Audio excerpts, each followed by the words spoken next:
Good morning friends, कैसे हो आप लोग। दोस्तों, मेरा नाम विवेकानंद सिन्हा, जैसे कि आप लोग जानते हो, और शायद फर्स्ट टाइम होगा जहाँ पर मैं यूट्यूब में फेस टू फेस आया हूँ।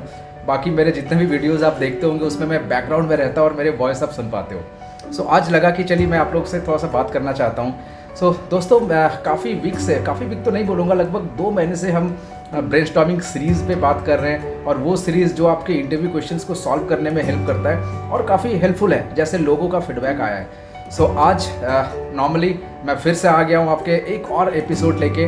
जैसे कि आपको बताया कि ब्रेनस्टॉर्मिंग सीरीज़ के एपिसोड को हम 2 पार्ट्स में कवर करते हैं।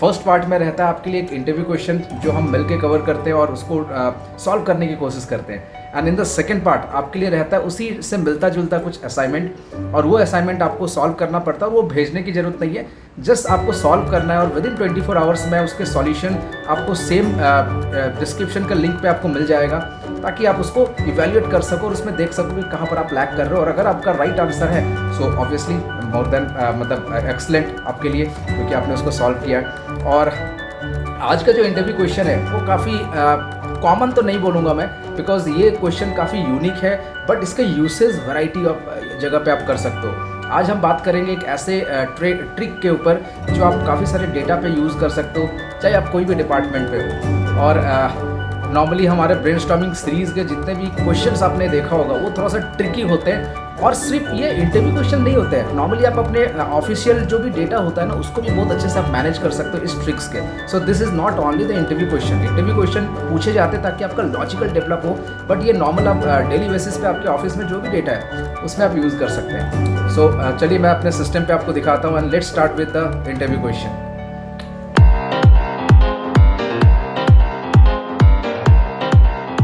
सो friends, this is the employee data, और इस एम्प्लॉय डेटा में मेरे पास 4 कॉलम है: name, gender, department and salary. और यहां पर मेरे पास कुछ डिपार्टमेंट्स के नाम दिए हुए हैं, which is administration, finance, quality and analytics. और इन चारों डिपार्टमेंट्स के बेसिस पे मुझे total number of employees calculate करना है। मतलब इस सेल के अंदर मुझे administration plus finance plus quality plus analytics, इन चारों के जितने भी लोग हैं टोटल कंबाइंड करके मुझे सिंगल रिजल्ट चाहिए। सो फ्रेंड्स, जब भी इस तरह के सिचुएशन आता है, so the first function that stuck in our mind is count if. So एक बार देखते हैं कि काउंट इफ से कैसे कैलकुलेट कर सकते हैं, और अगर रिजल्ट कुछ और आ रहा है तो उसको इंप्रूव कैसे करना है, क्या उसमें इंप्लीमेंट करना है। Let's start with count if. So equals to count if, range is this one. So मैं इस रेंज को सिलेक्ट करूंगा, और यहां पर कुछ फिक्स करने की जरूरत नहीं, कुछ डॉलर लगाने की जरूरत नहीं, बिकॉज ये फॉर्मूला को मैं इसी सिंगल सेल में रखूंगा, मुझे कहीं कॉपी करके नहीं लेकर आना है। Now comma and then criteria. So criteria में let's select the first cell. एक बार एक सेल को सिलेक्ट करके देखते हैं, which is G3 administration. Close the bracket, enter. So I am getting 1 because इस डेटा में एडमिनिस्ट्रेशन डिपार्टमेंट के एक ही लोग हैं। अब मैं क्या करूंगा, मैं इस फॉर्मूला को चेंज करूंगा, G3 से G4 कर देता हूं, which is finance, enter. So I am getting 4। सो इसी तरह से अगर चारों का अलग अलग मैं कैलकुलेट करूं तब तो कैलकुलेट हो जाएगा, क्योंकि काउंट इफ में अगर जो क्राइटेरिया वाला पार्ट है ना, उसमें सिंगल क्राइटेरिया को ही आप चेक कर सकते हो, मल्टीपल क्राइटेरिया को चेक यहां नहीं कर सकते हैं। सो मैं क्या करूंगा, let's select the multiple criteria. मैं एक बार मल्टीपल क्राइटेरिया को सिलेक्ट कर रहा हूं। अब देखते रिजल्ट क्या आ रहा है, व्हाट इज द रिजल्ट। इसको मैं इवेल्युएट करने की कोशिश करता हूं, F9। So I am getting 1, 4, 3 and 3 which is respectively for administration, finance, quality, analytics। और मुझे क्या करना है, इनका टोटल ही तो करना है। सो कंट्रोल Z से मैं नॉर्मल में ले आता हूं, and I just use sum करके इसको रख दूंगा। सो जो भी मेरा टोटल आएगा उसका बेसिकली काउंट्स जो भी आएंगे वो टोटल बन जाएगा। और टोटल कैसे आएगा, with the help of sum function. अब ध्यान रखिएगा friends, as this is an array formula, मैंने इसको एक एरे फॉर्मूला बनाया है, और एरे फॉर्मूला को जब भी आपको कैलकुलेट करना होता है तो कंट्रोल शिफ्ट एंटर करना होता है, सिर्फ एंटर से काम नहीं चलेगा। तो I just press control shift enter. So I am getting 11, उन चारों का सम आ गया। But in latest version of Excel, अभी जो लेटेस्ट वर्जन आया है, इट बी 2019 या ऑफिस 365 का जो लेटेस्ट वर्जन आया है, बहुत सारे इंप्रूवमेंट्स आए हैं, and one of the means revolutionary improvement is that dynamic engine आ गया, डायनेमिक एरे फॉर्मूलाज आ गया, कैलकुलेशन मोड्स चेंज हो गया है। इसका मतलब क्या है कि पहले जहां पर हम कंट्रोल शिफ्ट एंटर करते थे, आज के दिन में अगर मैं एंटर भी सिर्फ करूंगा ना, so I will get the result.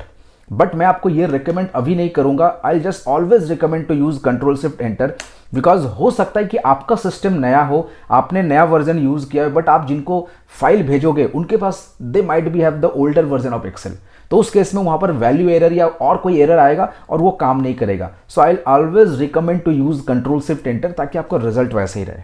So friends, this is the first part, और इसमें हमने क्या देखा कि एक इंटरव्यू क्वेश्चंस को कैसे सॉल्व कर सकते हैं, which is this count if. अब आते हैं असाइनमेंट, और इसी से रिलेटेड कुछ मिलता जुलता असाइनमेंट आएगा। Let's see. So friends, this is the same data आपका सेम है, बट यहां पर मुझे क्या करना है, इसमें मुझे मेल के काउंट बताना और इसमें मुझे फीमेल के काउंट बताना है। मतलब इन चारों में जितने भी मेल है, जैसे मेरा आ रहा था एग्जांपल लेते 5, एग्जांपल लेते कोई भी डिपार्टमेंट का काउंट आ रहा है 5 में से 3 आपके मेल है और 2 फीमेल है, तो 3 यहां पर आना चाहिए, 2 यहां पर आना चाहिए, राइट। बट इन्हीं चारों डिपार्टमेंट्स के ही टोटल काउंट चाहिए।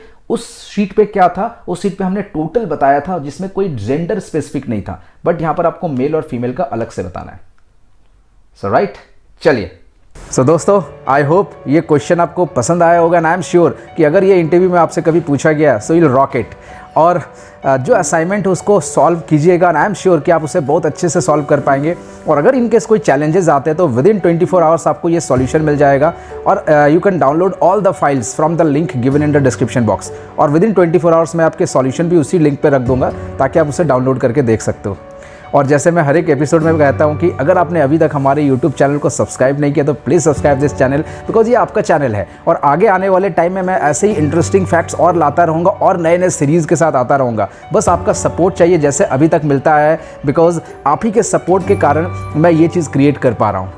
और please share this channel with all of your friends and colleagues. Thank you and have a great day.